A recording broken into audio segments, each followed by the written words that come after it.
안녕하세요. 오늘 하루도 즐겁고 보람되기를 축원합니다. 언제나 어디서나 항상 뜻보다 더한 보람이 가득한 즐겁고 신나는 좋은 날을 축원드립니다. 일합 이상분에 대한 이야기를 하다가 보니까 제가 서두에 마음법규일이라는 이야기를 했어요. 그래서 오늘은 마음법규일에 대한 이야기를 한번 해보기로 합니다. 그죠? 먼저 일합 이상분 했을 때 한 번 더 요약을 하면은 이렇습니다. 만약에 세계가 실제로 있는 거라면은 그것은 일합집, 일합상, 하나라는 생각 또는 하나라는 어떤 고집, 집착 이것이 맞는 것일 것이다. 그렇지만은 그렇지 않다. 그렇지 않기 때문에 그것은 그 이름이 그럴 뿐이다. 그랬어요. 그런데 사람들은 그것의 본질은, 그죠?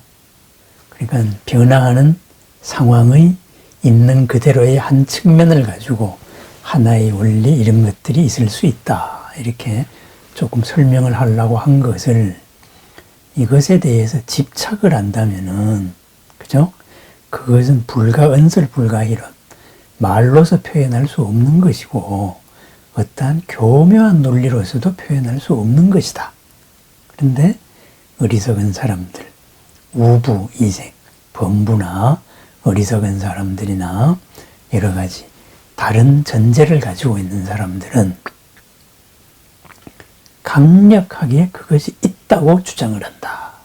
이렇게 말합니다. 좋습니다. 있다고 하십시다. 그러면은 있다 한들 어쩌겠습니까? 그죠? 그럼 어쩌란 말이에요. 있으니까 어쩌란 말이에요. 그래. 거기에 대한 이야기입니다. 그러니까 무엇이 있다 이거죠. 미세한 세상의 근원이 있다. 세상을 창조한 무엇이 있다. 세상이 비롯된 무엇이 있다. 또는 하나의 집단으로서 거대하게 이루어진 이 삼천대천세계라는 것이 있다. 아니면 우리가 사는 세상이 있다. 이 세상에는 하나라는 무엇이 있어야 된다. 이거는 하나에 대한 집착이죠. 이런 게 있다 그래요. 있다고 하십시다. 그럼 어쩔 거예요.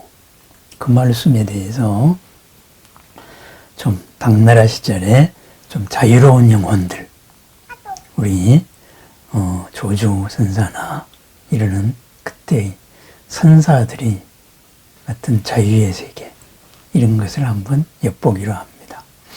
만법규일 일기하초요. 만법이 하나로 돌아가는데 그 하나는 어디로 돌아가느냐 이렇게 말해요. 그러니까 만법이 규일한다 그러니까 사람들이 그 하나 있을 것이다 그래요. 우리로 따지면 일합상이죠.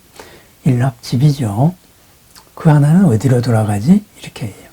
그런데 그게 하나가 하나로 돌아간다는 걸 어떻게 합니까? 그게 옳다는 것이 없어요. 공통된 그냥 약속이에요. 그랬으면 좋겠다. 희망사항이에요. 그 하나의 이치를 알면 얼마나 좋을까. 내가 모르는 것을 알 수 있고 내가 불가능한 것이 풀리는, 그죠? 이런 게 되는 거지요. 마치 뭐하고 같으냐. 어떤 소원, 영원히 죽지 않는 생명수를 얻었으면 좋겠다 이거죠.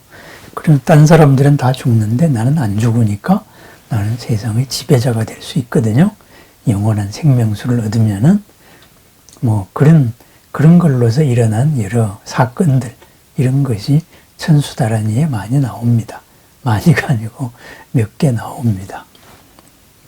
어쨌든 조주선사에게 어떤 사람이 와가지고 물었어요. 만법이 규일하는데 그 하나는 어디로 돌아갑니까? 모든 세상의 존재나 모든 세상의 현상들은 하나에서 비롯되었는데 그 하나가 또 어디로 돌아가지요? 이렇게 물었어요. 그래서 진리를 물었어요. 진리가 있을 거예요. 그 진리를 당신이 고불이라 그러니까 옛부처라 그러니까 알고 있을 거 아니에요? 대답해 주세요. 그랬습니다. 그랬더니만은 조주가 한 말이 재밌습니다. 내가 그 전에 청주에 있었는데 그때에 포삼, 일령 포삼, 배옷 한 벌을 지었다. 그런데 그 배옷의 무게가 7근이었어. 이렇게 말했습니다. 이게 무슨 동문서답입니까? 진리가 뭐냐? 진리의 에센스를 한마디로 표현을 해주세요. 이렇게 말했어요. 만상의 바탕을. 그러니까 조주는 내가 청주 살 때 옷을 한 벌 지어 입으니까 그게 산무게가, 배옷 무게가 7근 정도 됐어. 이렇게 말해요. 그건 무슨 말이에요? 여기에 대한 힌트로 그 다음에 조주보다도 조금 후대의 사람. 조주는 이제 당나라가 망하기 전까지 살았던 사람이고, 그 다음에 당나라가 망할락 말락할 때 막 5대의 난이 일어나고 이런 난리통에 산 사람이 있었습니다. 그 분이 운문종의 운문문헌선사입니다. 동산선사라 그러죠. 어떤 사람이 동산선사한테 와서 물었어요. 부처가 뭡니까? 그죠? 진리가 뭡니까? 이렇게 물었어요. 그러니까는 이 동산선사가 이렇게 말했어요. 마삼근 그랬어요. 삼배세근 그랬습니다. 그건 뭐예요? 옷 한 벌 지을 수 있는 분량이 3배로 따져가지고 한 3근 정도 된다. 이 말입니다. 그러니까 조주는 내가 청주에서 옷 한 벌 지으니까 7근 정도 됐어. 이것이 진리라 그랬고, 운부는 내가 옷 한 벌을 지었는데 한 3근이면 돼. 뭐 이렇게 말했습니다. 결국은 이 말은 무슨 말이냐? 진리가 뭔지 우리가 알면 뭐 하겠습니까? 알아서 어쩌겠다는 거예요. 그죠? 그죠? 하나의 이치를 알아서 어쩌겠다는 거예요. 결국은 하나의 이치를 알려고 하는 것은 현실을 자유자재롭게 행복하게 걸림없이 잘 살기 위한 겁니다. 그죠? 오늘을 잘 살고 영원히 잘 살기 위함입니다. 뭐 부처가 된다, 뭐 이걸로서 부처가 된다, 이거하고는 저는 조금 다르게 생각하지만은 어쨌든 우리가 해야 될 거, 현실에서 도달해야 될 것은 행복이에요.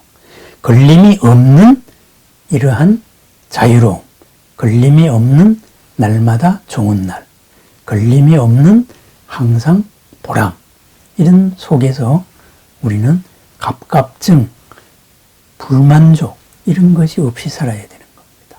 그러면은 조주가 살았다는 그 청주는 조금 북쪽 지방입니다. 그러니까 청주에 살다가 보니까 좀 춥잖아요. 그러면은 추위에 대해서 옷 한 벌 제대로 입고 살려면은 뭐 3배가 한 7근은 필요해, 이 말이에요. 그럼 뭐예요?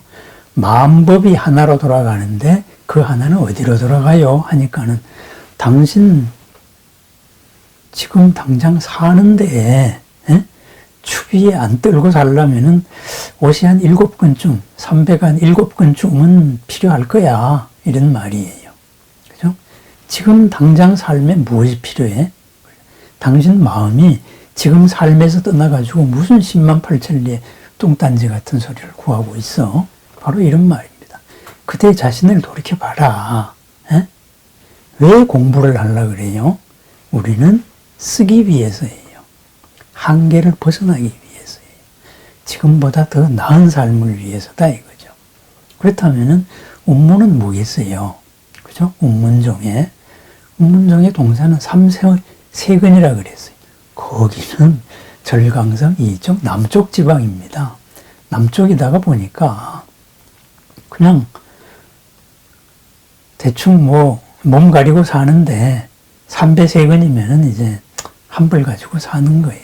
그러니까 그 지방에서는 옷 한 벌, 3배세근 정도면은 된다.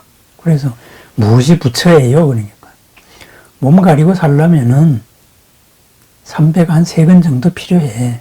시절 인연에 맞춰서 지금 이 자리에서 잘 사는 게 중요한 거야. 지금 이 자리에서 잘 살려면은 그대의 마음 씀씀이는 어디에 둬야 될 것인가? 무엇이 진리라고 밖으로 그렇게 치달아 헤매지 마시오. 이 말입니다. 안으로 하는 이 중심을 굳건히 하시오. 이겁니다. 옷 하나가 3세근이면 되는데 이걸 가지고 당신이 옷을 입건 말건 그건 상관하지 않겠다. 그죠? 이걸 어떻게 쓰느냐. 삶에 잘 쓰면 그게 불법이 되는 거고, 그죠? 진리가 뭐예요? 불법이 뭐예요? 이렇게 따지다가 보면은 그것은 그냥 희론이에요. 지식 장난이에요.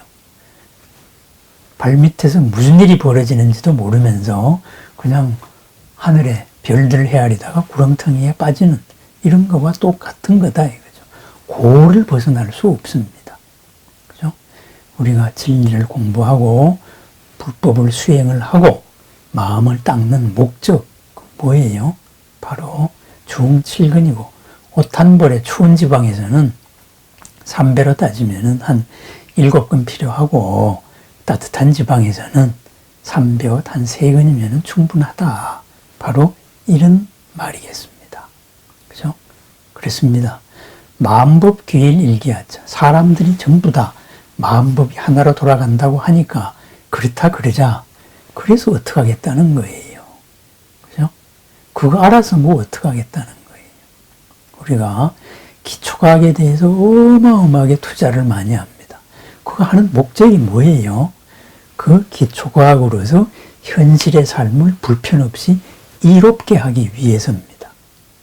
그래서 물질의 미세구조에 대해서 추구하는 뭐 방사광 가속기라든가 이런 데 어마어마한 돈을 투자하고 있어요.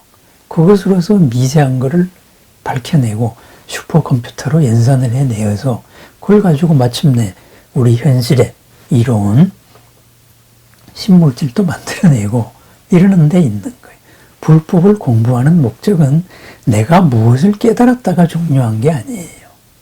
내가 무엇으로서 이 부처님의 가르침으로서 오늘 이 자리에서 어떻게 살고 있느냐. 조주가 살았던 청주 추운 지방에서 뭐 303근 가지고 살면 추워서 죽습니다. 그거. 그죠? 그건 옷구실을 못하는 거예요. 그런데 303근이면 충분한 동산이 살았던 동산선사가 살았던 이쪽에는 7근 옷 입고 있으면 그거 더워서 쪄 죽어요. 그죠? 진리가 무엇이다? 그건 이 자리, 있는 이 자리의 삶에 대해서 잘 쓰기 위해서입니다. 그래서 뭐 만법규일 이런 희론, 지식장난에 우리는 들어갈 필요가 없습니다. 누구의 논리를 내가 깨볼까? 그래서 내 고통이 해결이 됩니까? 그죠? 비교 우위에 선다고 내 삶이 윤택해졌습니까? 내 삶이 더 넉넉해졌습니까? 내가 더 커졌습니까? 내가 더 자유로워졌느냐 이거예요. 나의 고통이 사라졌느냐 이거예요. 그렇지 않습니다. 그래서 이러한 공부를 하고 수행을 하고 부처님을 믿는 근본 목적, 이것을 잊는 순간에 바깥으로 향하는 지식이나 이런 것에 집착하는 순간의 모든 생각들, 그것이 거꾸로 뒤집어졌다 해서 전도몽상입니다. 뒤집어진 생각들입니다. 우리가 부처님 말씀을 배우고 부처님 말씀을 수행을 하고, 그죠? 부처님으로 되겠다 하는 것은 지금 이 자리에서 부처로 되어 나가기 위함입니다. 어제보다 나은 하루, 바로 부처가 되어가는 과정입니다. 어제보다 더 큰 거죠. 어제까지는 요만큼에서 아픔을 느꼈는데 오늘은 이만큼에서 아픔을 느낍니다. 그것이 부처가 되는 과정입니다. 그렇습니다. 부처님은 어디 계시냐? 항상 이 자리에 있다 그랬어요. 부처님은 어디로 간 것도 아니고 어디에서 뿅 하니 나타나는 것도 아니에요. 더불어 이 자리에 있으면서 이만큼의 존재로서 우리를 초월해 있는 존재예요. 초월이라는 건 뭐예요? 우리를 안고 있는 존재, 더 큰 존재예요. 부처님의 진리를 배우면, 부처님을 향하여서 기도를 하면 부처님과 우리의 마음을 맞추는 것은 오늘의 내가 부처님으로 커지기 위한 겁니다. 그것은 말을 바꾸면은 오늘 현실의 삶을 더 크게, 넉넉하게, 자유롭게, 윤택하게, 보람되게 그리고 즐겁고 좋게 살기 위함입니다. 그렇습니다. 우리가 관념의 논리에 빠질 필요가 없습니다. 그냥 잘났어요. 이렇게 하면 됩니다. 깨달았다? 그래서 잘 깨달으셨어요. 그래, 나하고 무슨 관계예요? 그죠? 그렇습니다. 부처님은 내가 깨달았으니까 너나 믿어 한 적 없어요. 내가 깨달아서 이만큼 됐으니까 당신도 이렇게 되어라. 그렇게 해서 항상 우리에게 자비와 광명으로 함께하고 있습니다. 그렇습니다. 나는 내 자비와 광명으로 누구와 함께하고 있습니까? 그것을 우리가 반성해 볼 일입니다. 그렇습니다. 만법귀일 일기하처. 그렇다고 하십시다. 그 말 자체도 참 터무니없는 믿음이지만은 그래서 어쨌다는 거예요. 그죠? 그렇습니다. 우리가 불법을 공부하는 것, 추울 때에는 7건, 더울 때에는 3건의 옷을 지어 입는 이런 자유자재함으로써 있는 그 자리에서 언제나 이롭고 언제나 행복한 그러한 나날을 살기 위해서입니다. 더불어 함께 이롭고 넉넉하기 위함입니다. 네, 오늘 하루도 보람된 즐거운 하루를 축원드립니다. 감사합니다.